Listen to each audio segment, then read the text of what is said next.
en lo que vengo. Juan, ¿cómo estamos? Y junto a Juan está Juan Carlos Brun, que es presidente del Consejo Regulador de la Indicación Geográfica Protegida Ternasco de Aragón. Menudos cargos, Juan, que no te hacen palernos. Bueno, Juan, traemos un producto de absoluta referencia en el mundo agroalimentario aragonés. Sí, señor. Que es el Ternasco de Aragón, porque estáis de cumpleaños. Sí. ¿Cuántos cumplís? 25 años. No me digas. Las bodas de plata. Sí, señor. Caramba. Sí, sí. Bueno, ¿y qué estáis haciendo para el cumpleaños? Bueno, pues este año todas las celebraciones van a ser con motivo del 25 aniversario. Pues ya hemos hecho unas jornadas en el Paraninfo, que eran para los ganaderos, unas jornadas, digamos, unas charlas. Luego también todo el tema de los bocadillos, de tapas y tal, todo lo vamos a celebrar y vamos a meter el 25 aniversario del Ternasco de Aragón. Muy bien. Juan, vamos a recordarle un poco a los aragoneses algo básico, porque claro, cuando uno dice Ternasco de Aragón, no se trata únicamente de que cojamos carne, la metamos aquí y le pongamos una etiqueta, ¿verdad? No. En la que pone Ternasco de Aragón. Ojalá fuera tan fácil. Hay que cumplir muchísimos requisitos y esto además hay un control muy pero que muy exhaustivo. Cuéntanos, ¿qué requisitos tiene que tener esta carne para que pueda llevar esta etiqueta? Bueno, pues lo primero tiene que ser que las ganaderías tienen que estar inscritas en el Consejo Regulador. Muy bien. Eso significa que un ganadero, cuando quiera vender Ternasco de Aragón, tiene que ir al Consejo Regulador, inscribir su rebaño. Nosotros mandamos un veterinario, un veedor, y certifica que esas ovejas pues son de las tres razas aragonesas, la raza aragonesa, la Roya Belvilitana y la Ojinegra de Teruel. Muy bien. Que tienen un bienestar animal, o sea, que un espacio, unos metros cuadrados. O sea, que primero razas aragonesas. Sí. Segundo, que viven en determinadas condiciones. Condiciones, sí, señor. Y bueno, luego después también los mataderos tienen que estar certificados por la denominación de origen.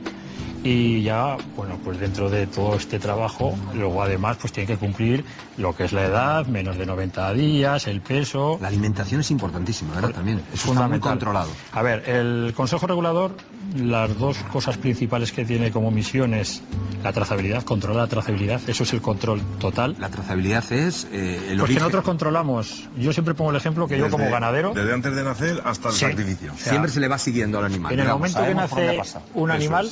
Un cordero, se le crotala, se le pone un pendiente en la oreja y hasta que va a la carnicería, sabemos el día que ha nacido la madre, tenemos la trazabilidad total. O sea que no se puede despistar nada del cordero. Nada, no se despista en nada. Por tanto sabemos la edad, el peso, todo. Eso es un control total. Eso de alguna manera nos da la seguridad de que esa carne es de condiciones. Está en condiciones. Bueno, por eso vendéis tanto, estáis tan contentos y estáis sin parar de crecer. Bueno, sí, crecemos frente al bajo consumo de la carne que se está consumiendo cada vez menos. Pero eso tiene mucho mérito. Es decir, con la coyuntura actual, ser capaz de crecer tiene mérito tela. Pues la verdad es que nuestras empresas comercializadoras para eso pues se pintan solas. La verdad es que yo voy a romper una lanza en favor de ellas pues porque están haciendo esfuerzos para que cada año pues el 3, el 4, el 5% estemos aumentando nuestras ventas frente a una bajada de un 8 o un 10% del consumo de la carne. Eso significa que cada vez pues las redes de ventas se van ampliando, estamos vendiendo más fuera de Aragón, más un poquito más lejos, y eso hace que el consumo cuando baje aumentamos el número de puntos de venta y hace que vendamos un poquito más. Y luego una cosa más que siempre comentamos con Jesús es la cantidad de innovación y de investigación que lleváis encima. Sí, porque bueno, hay que ver aquí lo veis, el vacío. aquí tenemos los productos. Sí, a ver, aquí está la carne fresca, que es un cordero matado de ayer o antes de ayer, entonces aquí tenemos chuletero, tenemos una pierna, tenemos una paletilla. Esto es para consumo de una carnicería, pues para consumo 2 o 3 días. Luego está el embandejado, grandes superficies, también en carnicería. Estos son 7 o 8 días sin problemas. Luego tenemos el producto envasado al vacío, esto tiene una duración de 21 días, pero es que además... 21 días. Qué bien. Pero es que además la restauración tiene también el congelado. El congelado tiene la ventaja de poder hacer los grandes eventos, bodas, bautizos, comuniones, la BBC que decimos nosotros, pues que podemos hacer todo el año, pues dando paletillas, dando pierna. Pero es que luego están los elaboros también. En este caso hemos traído aquí la longaniza, pero también tenemos pues hamburguesas, también tenemos croquetas. Las hemos tenido por aquí. Las hemos tenido.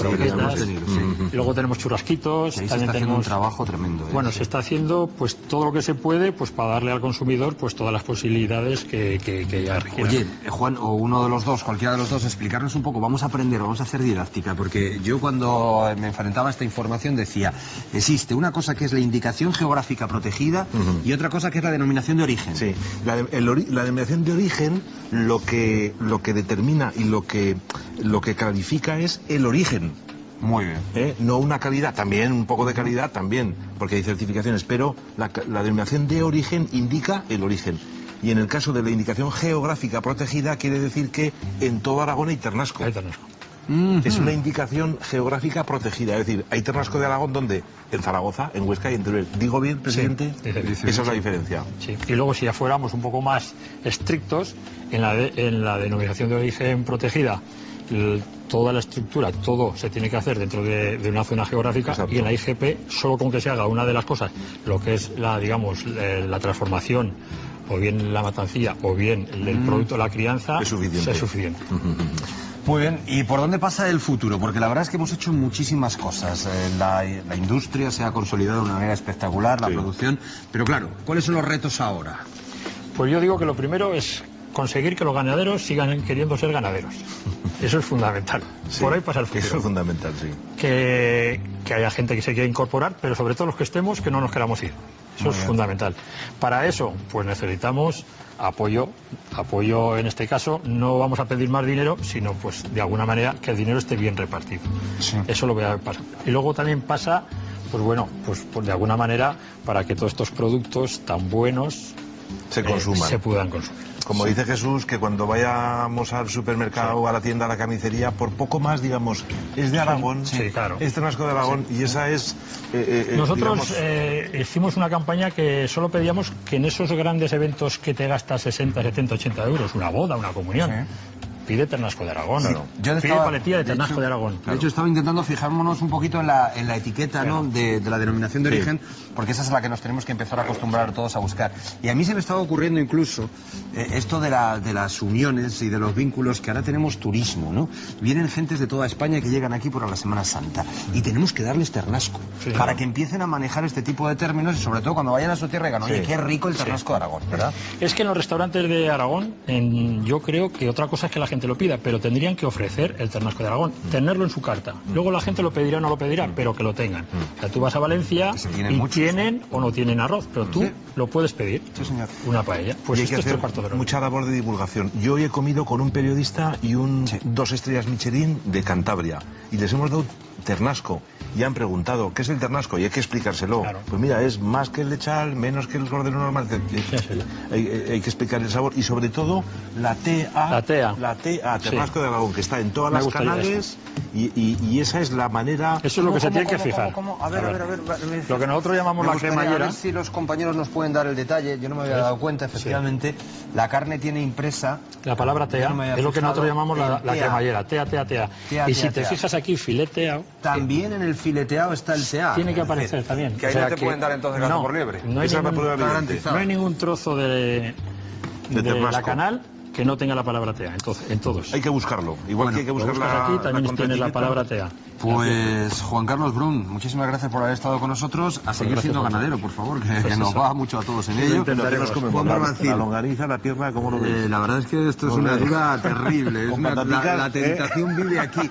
Pero yo, fíjate una cosa, yo me lo voy a reservar para de aquí a un ratito. No me lo voy a comer ahora todavía porque es que vamos a enseñarles a todos los aragoneses a hacer algo tan de Semana Santa como que torrijas y buñuelos. Así que muy atentos, que vamos para allá. Que aproveche Jesús. Susana, con una auténtica experta en esto de